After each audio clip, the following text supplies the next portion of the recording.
welcome to our vast audience here and on the phone.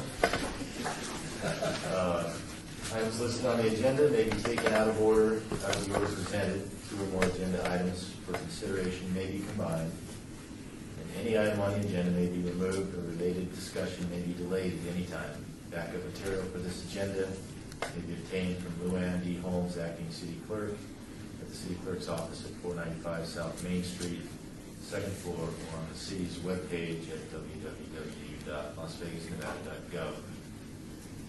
So I call to order the meeting of April 30th, 2015. And are we in compliance with the open meeting law? Yes, we are. And I will do the roll call. Chair Wright. Here. Vice Chair Donosky is excused. Member Wyatt. Here. Member Propp. Here. Member McGee. Here. Member Woodward. Here. Member Thorne. Here. Member Roberts. Here. Member Sartain. Excused. And we have a quorum of 7. Thank you. Item 3, public comment during this portion of the agenda must be limited to the matters on the agenda for action. If you wish to be heard, give your name for the record. The amount of discussion as well as the amount of time any single speaker is allowed may be limited. Single public comment. Close public hearing. Number 4, for possible action to approve the final minutes by reference to the regular meeting of January 17th, 2013. Mr. Chairman, Chris Knight, Director of Building and Safety. This has been a long process. We started with the Board of Appeals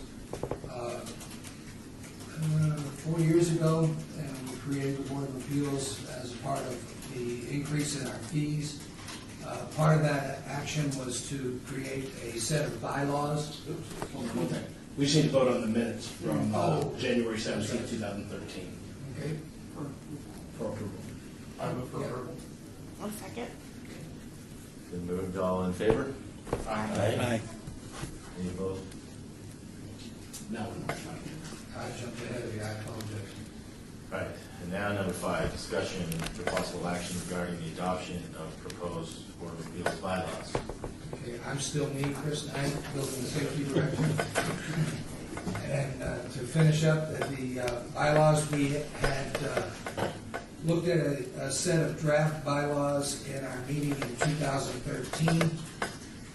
There were several items of discussion between myself, the City Attorney's Office, and questions from various members of the Board of Appeals. We have taken those back, believe it or not. We did keep the notes from that meeting, even though it was 2 years ago. We have made the changes to the proposed bylaws. I've sat down and gone over them with City Attorney Scott, and we believe we now have a set of bylaws that is ready for your approval and adoption. And we're happy to answer any questions you may have about those bylaws. It sets up the operating parameters, sets up the times that you would be meeting and how you would handle various appeals from the board, from the building department, as well as the fire department. This Board of Appeals acts as a joint Board of Appeals for both the city fire marshal and the city building official on any appeal of decisions they make in the application of the technical building codes and fire codes of the city of Las Vegas. Any questions anyone has for Chris for discussion? This is the bylaws that were sent to us. Yes. Yes. We mail those out to you in advance. You can take a look at it. Any questions on the bylaws themselves? So should we move to the vote? I'd move we approve the bylaws as delivered, dated November 15th, 2012, and amended per the previous meeting of the board. A second. All in favor? Aye. Any opposed? All right, passes unanimously. Item number 6, discussion for possible action regarding the election of officers. Election of officers, according to the bylaws, We would elect officers each year. And since we didn't have bylaws, we didn't meet last year, the first order of business for this year would be to elect and re-elect your officers of the Board of Appeals. And I think that it would be incumbent to take any nominations or to move forward with any recommendations from the board on how you want to handle electing officers. The offices are the chair and then Vice chair. vice chair. Chair and vice chair, that's it. So if you'd like to call for a nomination of the chair, and then we'll go through that procedure, close the nominations, and then vice chair, and close the nominations. Call for nominations for the chair. I propose we leave things as they are. I think I would second that proposal as well. We would nominate Mr. Wright. Yeah, Mr. Wright. I'm grateful for your support. All in favor? Aye. Aye. Any opposed? Okay. And, That works at every board, doesn't it? and nominations for vice chair. I'd make the same motion for vice chair that we leave Mr.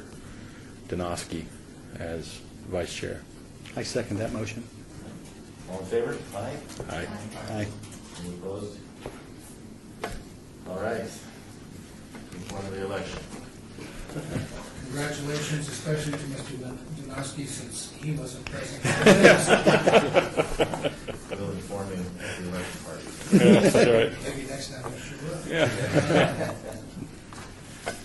All right, we're down to item number 7, report by staff regarding status, budget, and staffing of the building and safety department.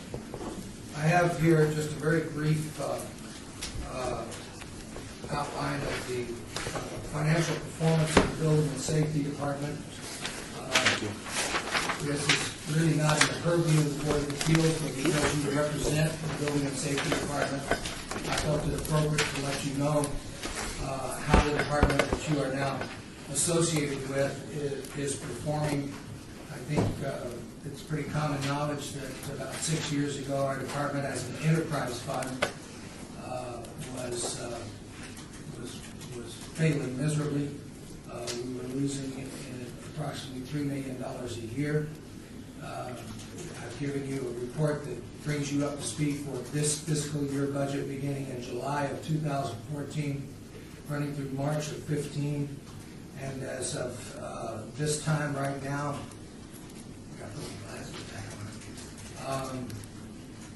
Our net income and loss, our net income actuals, the budget, we are $842 to the good, with a projection as of April 15th of $372,068 fiscal year ending budget, which would be June 30th of this year.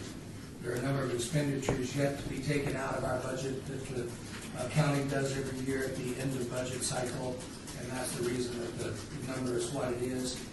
We've also given you down below the fiscal year performance, final year performance for fiscal year 14, which was last year's fiscal year. They did it in June 30th of 2014, where our year-end total was $2,393,586, which is considerably different than the $3 million we were losing 6 years ago.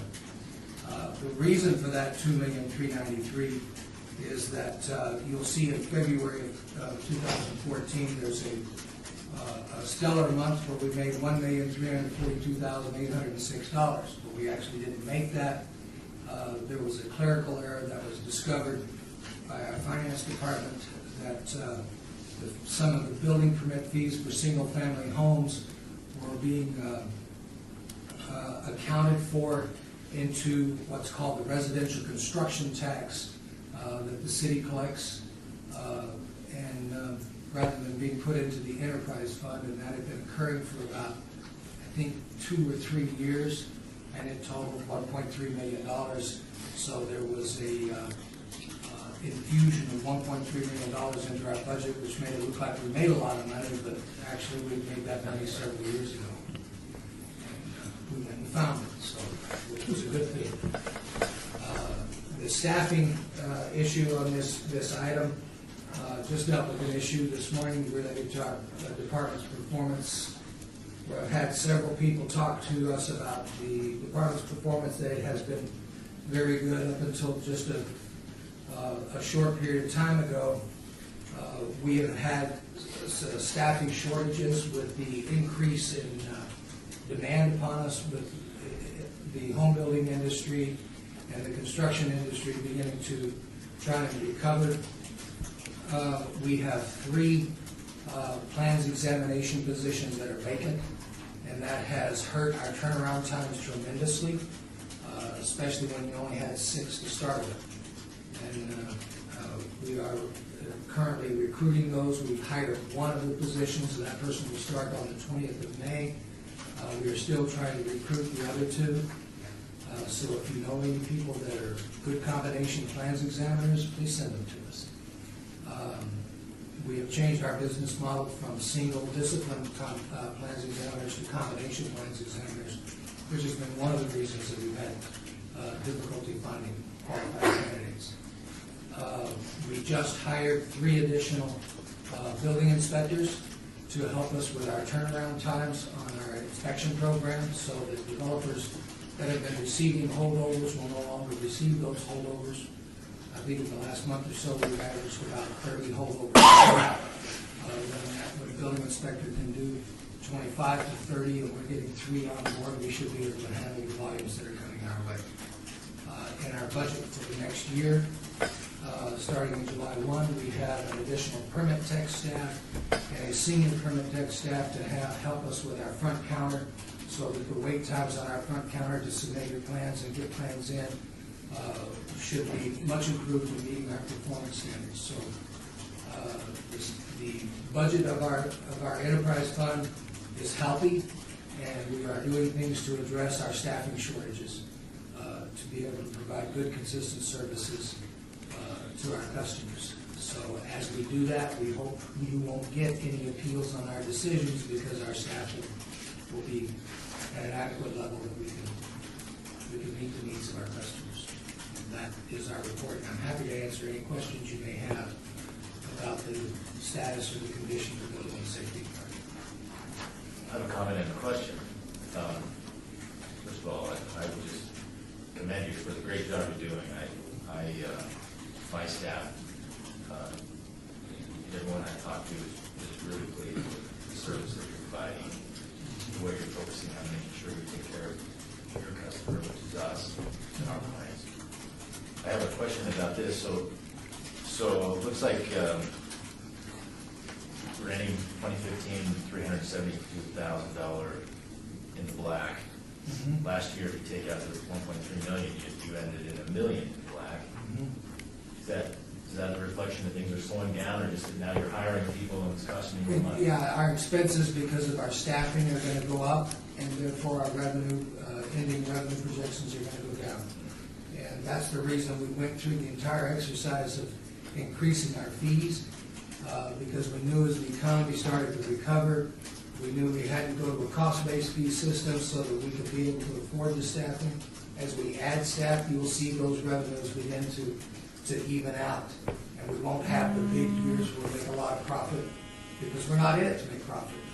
State statutes limit what we can hold in reserve, and we're not really interested in holding money in reserve. We're interested in providing service. And as we continue to add staff, you'll see those year-end numbers be a little smaller, but hopefully remain in the black.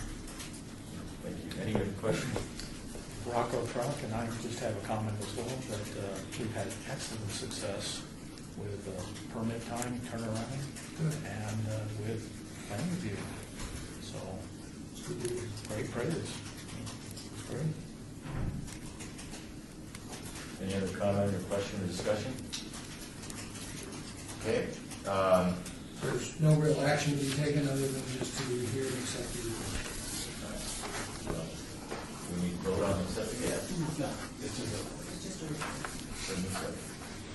Item number 8, citizen participation. Public comment during this portion of the agenda must be limited to matters within the jurisdiction of the committee. No subject may be acted upon by the committee unless that subject is on the agenda and is scheduled for action. If you wish to be heard, give your name for the record, the amount of discussion on any single subject, as well as the amount of time any single speaker is allowed may be limited. Seeing nothing on the agenda. Nice crowd. All right. And item number 9, let's adjourn. That's it. All right. Thank you.